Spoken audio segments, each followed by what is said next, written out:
ሰላም ጤና ይስጥልኝ ውድ የ247 ዜና ተከታታዮቻችን፣ የሰዓቱን ዜና ይዤ ቀርብ ያለው እስከ ፍጻሜው አብራችሁን ቆዩ። የምንለቃቸው መረጃዎች እንዲደርሳችሁ ላይክ፣ ሼር እና ሰብስክራይብ ማድረጋችሁ እንዳትረሱ በማለት ወደ ዜናው አለፍኩ። ዳናዊት መክብብና የሥራ ባልደረቦቿ በማጭበርበር ክስ ፍርድ ቤት ቀረቡ። ታዋቂዋ የፕሮግራም አቅራቢ ዳናዊት መክብብና 4 የሥራ ባልደረቦቿ በመቶ ሺዎች የሚቆጠሩ የዜጎች ገንዘብ በማጭበርበር ወንጀል ተጠያቂ እንደሆኑ የቀረበባቸው ክስ በፌዴራል መጀመሪያ ደረጃ ፍርድ ቤት ቦሌ ምድብ ችሎት መታየት ጀምሯል። የክስ መዝገቡ እንደሚያስረዳው ግለሰቦቹ ወደ ውጭ ሀገር እናወጣቸዋለን በሚል ተስፋ ከእያንዳንዱ ተበዳይ 437,000 ብር ተቀብለዋል። ይህ ክስ ትልቅ ትኩረት እንዲያገኝ ያደረገው ተበዳዮቹ ለኤቢኤል ኮንሰልታንሲ ገንዘባቸውን የሰጡት ዳናዊት በሰራችው ማስታወቂያ ላይ ያላቸውን እምነት መሰረት በማድረግ መሆኑ ነው። ክሱ በማስታወቂያ አዋጅ ላይ የተደነገገውን ማስታወቂያ አስነጋሪው የመረጃውን ትክክለኛነት የማረጋገጥ ግዴታ አለበት የሚለውን ሕግ ዋቢ በማድረግ ዳናዊትም ሆነ ድርጅቱ ለደረሰው ጉዳት በአንድነትና በነጠላ ተጠያቂ መሆን እንዳለባቸው ያሳስባል። ፍርድ ቤቱ የቀረበለትን የክስ ሰነድ መርምሮ ውሳኔ ለመስጠት ለየካቲት 27 ቀን 2018 ዓ.ም ተለዋጭ ቀጠሮ ሰጥቷል። በጋምቤላ ክልል የእስረኞች የምግብ አቅርቦት በቀን 75 ብር እንዲከፈል ተደረገ። በጋምቤላ ክልል የእስረኞች የመሰረታዊ ፍላጎት አቅርቦትና አገልግሎት አሰጣጥ ለማሳደግ ጥረት መደረጉን የክልሉ ፍትህ ቢሮ አስታውቋል። የክልሉ አቃቢ ሕግ አቶ ተመስገን ካሳ ለብስራት ሬዲዮ እንደተናገሩት ባለፈው 6 ወራት በክልሉ የእስረኞች የምግብ አቅርቦት 41.79 ብር የነበረውን ወደ 85 ብር ለማሳደግ ታቅዶ ነበር። በዚህም የእስረኞች የምግብ አቅርቦት በቀን 75 ብር እንዲከፈል ተደርጓል በማለት ተናግረዋል። እንዲሁም በአራቱም ማረሚያ ቤቶች በተለያየ የመንግስት መስሪያ ቤቶችና ለጋሽ ድርጅቶች ለእስረኞች የቁሳቁስ ድጋፍ ለማድረግ ታቅዶ እንደነበር አቃቢ ሕግ ገልጸው ይህም በእቅዱ መሰረት መከናወኑን አብራርተዋል። የሕግ ታራሚ ደህንነትና ሰብአዊ መብቶች አያያዝን ለማጠናከር እና 85 በመቶ ለማድረስ ታቅዶ 75 በመቶ መድረስ ተችሏል። በሌላ በኩል በአራቱም ማረሚያ ቤቶች የእስረኞች አያያዝን አስመልክቶ የሚመለከታቸው አካላት ለ120 እስረኞች ጉብኝት ለማድረግ ታቅዶ ለ85 ታራሚዎች ጉብኝት ተደርጎላቸዋል ሲል ቢሮው ጨምሮ ገልጿል። የትግራይ ክልል ጊዜያዊ አስተዳደር መከላከያ ሰራዊት በሰሜን እዝ ካምፖች እንዲሰፍር ተስማምተዋል መባሉን አስተባበሉ። የትግራይ ክልል ጊዜያዊ አስተዳደር የኢትዮጵያ መከላከያ ሰራዊት ወደ ትግራይ ክልል እንዲገባ በፌዴራል መንግስት ትዕዛዝ ተላልፏል በሚል የተሰራጨው መረጃ ፍጹም ሐሰት ነው አለ። በሌተናንት ጄኔራል ታደሰ ወረደ የሚመራው ጊዜያዊ አስተዳደር ይህንን የገለጸው ትላንት ቅዳሜ የካቲት 14 2018 ዓ.ም በፕሬዝዳንት ጽሕፈት ቤት የፌስቡክ ገጹ ላይ ባወጣው መረጃ ነው።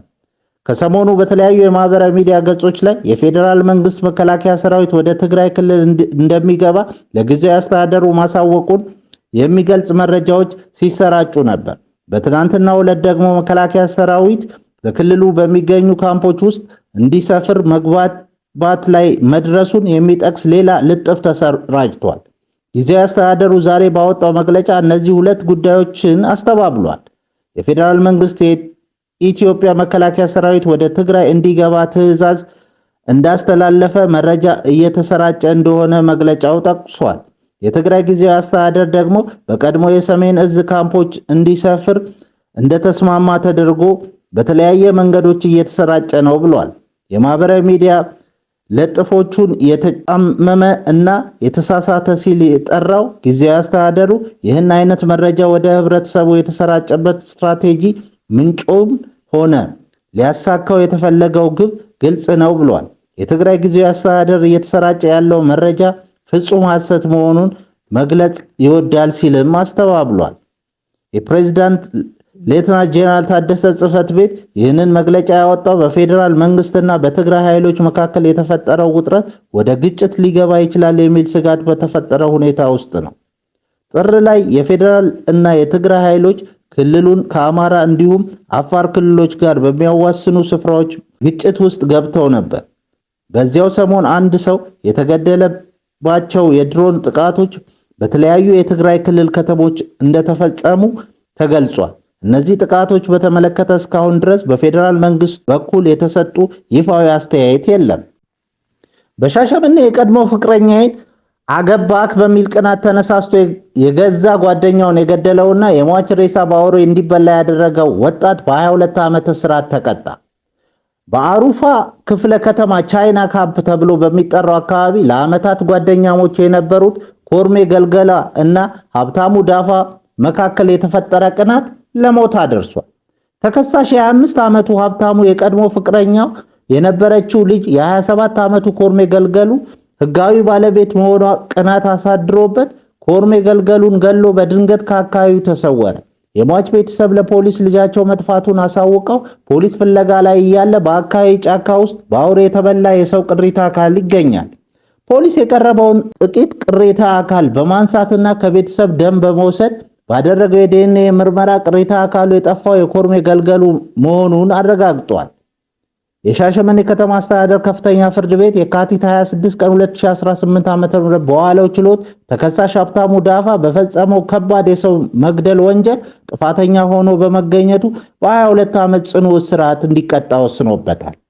በሌላ ዜና ትራምፕ በዓለም አቀፍ ምርቶች ላይ የ15 በመቶ ታሪፍ ጭማሪ ጣሉ። ትራምፕ ከውጭ ወደ ሀገር በሚገቡ ማናቸውም ምርቶች ላይ የሚጣለውን የጉምሩክ ታሪፍ ወደ 15 በመቶ ከፍ ማድረጋቸውን አስታወቁ። ይህ ውሳኔ የተሰማው የሀገሪቱ ጠቅላይ ፍርድ ቤት ፕሬዝዳንቱ ቀደም ሲል የታሪፍ ጭማሪን በተመለከተ ያስተላለፏቸውን ውሳኔዎች ውድቅ ካደረገ ከአንድ ቀን በኋላ ነው። ትራምፕ ቀደም ሲል የታሪፍ መጠኑ 10 በመቶ ይሆናል ብለው የነበረ ቢሆንም አሁን ግን መጠኑን ወደ 15 በመቶ አሳድገውታል። ፕሬዝዳንቱ ይህንን እርምጃ የወሰዱት በጠቅላይ ፍርድ ቤቱ ውሳኔ መከፋታቸውን በገለጹ ማግስት ነው። ትራምፕ ፍርድ ቤቱን ብይን አሳፋሪ ሲሉ የገለጹት ሲሆን ውሳኔው በሁለተኛው የፕሬዝዳንትነት ዘመናቸው ላስተዳደራቸው የደረሰ ትልቅ የፖለቲካ ምት መሆኑን ተናግረዋል። ይህ አዲሱ የ15 በመቶ ታሪፍ ፍርድ ቤቱ ለጣለባቸው ገደብ እንደ አጸፋዊ ምላሽ ተወስዷል።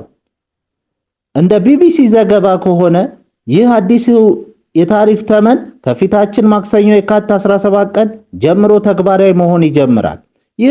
ይሁን እንጂ ፕሬዝዳንቱ ይህንን መመሪያ የኮንግረስ ፍቃድ ሳይጠይቁ ተግባራዊ ማድረግ የሚችሉት ለ5 ወራት ብቻ ሲሆን ከዚያ በኋላ ግን የሕግ መወሰኛ ምክር ቤቱን ይሁንታ ማግኘት ይኖርባቸዋል። ይህ የትራምፕ ውሳኔ በዓለም አቀፉ የንግድ ልውውጥ ላይ ከፍተኛ ተጽዕኖ ይኖረዋል ተብሎ የሚጠበቅ ሲሆን በተለይም በአሜሪካ ገበያ ላይ የሚሸጡ የውጭ ምርቶች ዋጋ ላይ ከፍተኛ ጭማሪ ሊያስከትል እንደሚችል የኢኮኖሚ ባለሙያዎች ስጋታቸውን እየገለጹ ይገኛሉ። የእንግሊዝ ቤተክርስቲያን ከፍተኛ ጳጳስ በጾታዊ ጥቃት ጥርጣሬ በፖሊስ እየተመረመሩ ነው። የሊንኮን ጳጳስ ስቲቨን ኮንዋይ በፈረንጆቹ ከ2018 እስከ 2025 ባለው ጊዜ ውስጥ ጾታዊ ጥቃት ፈጽመዋል በሚል ጥርጣሬ በቁጥጥር ስር መዋላቸውን የሊንከን ሻየር ፖሊስ አስታውቋል። ከእስራቱ አስቀድሞ የእንግሊዝ ቤተክርስቲያን ጳጳሱን ከስራ ማገዱን የገለጸ ሲሆን ጉዳዩን ለሚመለከታቸው የመንግስት አካላት መምራቱንም ገልጿል። በአሁኑ ወቅት ጳጳሱ በዋስትና ከእስር የተፈቱ ሲሆን ምርመራው እንደቀጠለ ነው።